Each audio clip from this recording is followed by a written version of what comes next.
আজ রাতে শুরু হচ্ছে ট্রেন চলাচল।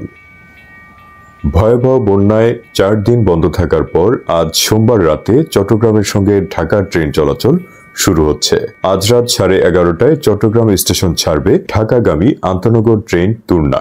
এছাড়া রাত 11:15টায় চট্টগ্রাম ছেড়ে যাবে ঢাকাগামী চট্টগ্রাম মেইল।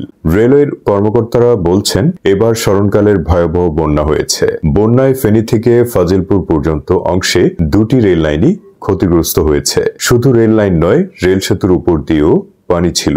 এসব কারণে ট্রেন চালানো সম্ভব হয়নি। এ অবস্থায় ট্রেন চললে যাত্রীদের বিপদের পাশাপাশি রেল সম্পদেরও ক্ষতি হওয়ার আশঙ্কা ছিল। আজ রেল লাইনের অবস্থা দেখতে রেলওয়ের ঊর্ধ্বতন কর্মকর্তারা উদ্ধারকারী ট্রেন নিয়ে ঘটনাস্থলে যান। পরিদর্শনের পর ট্রেন চালানোর বিষয়ে সিদ্ধান্ত হয়। ট্রেন চলাচলের বিষয়টি নিশ্চিত করেছেন রেলওয়ের বিভাগীয় পরিবহন কর্মকর্তা চট্টগ্রাম মোহাম্মদ আনিসুর রহমান। তিনি বলেন, ঢাকা চট্টগ্রাম রেলপথে 2টি লেন আছে। স্রোতে একটি লেন, চট্টগ্রাম থেকে ঢাকামুখী লেন বেশি ক্ষতিগ্রস্ত হয়েছে। অন্যটি ঢাকা থেকে চট্টগ্রামমুখী ডাউন লেন তুলনামূলক কম ক্ষতিগ্রস্ত হয়েছে।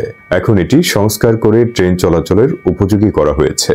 আজ রাতে ট্রেন চলাচল শুরু হবে। আগামীকাল মঙ্গলবার থেকে নির্ধারিত সময়সূচি অনুযায়ী সবকটি ট্রেন চালানোর পরিকল্পনা রয়েছে।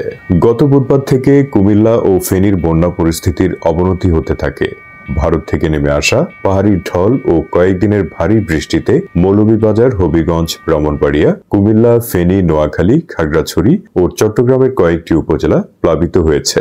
এ সময় ফেনীতে রেল লাইন ডুবে যায়। এমন পরিস্থিতিতে বৃহস্পতিবার দুপুরের পর থেকে অনির্দিষ্টকালের জন্য ট্রেন চলাচল বন্ধ ঘোষণা করে রেলওয়ে কর্তৃপক্ষ। চট্টগ্রামের সঙ্গে ঢাকার ট্রেন চলাচল বন্ধ হওয়ায় বিপাকে পড়েছেন সাধারণ মানুষ। কেননা বন্যার কারণে ঢাকা চট্টগ্রাম মহাসড়কের বিভিন্ন অংশ তলিয়ে গিয়েছিল। এতে যান চলাচল কার্যত থমকে যায়। ঘন্টার পর ঘন্টা যানজট সৃষ্টি হয় মহাসড়কে। ট্রেন বন্ধ এবং সড়ক পথে যানজটের কারণে যাত্রীরা চরম দুর্ভোগে পড়েন। এমত অবস্থায় ট্রেন চলাচল আজ রাতে শুরু হবে।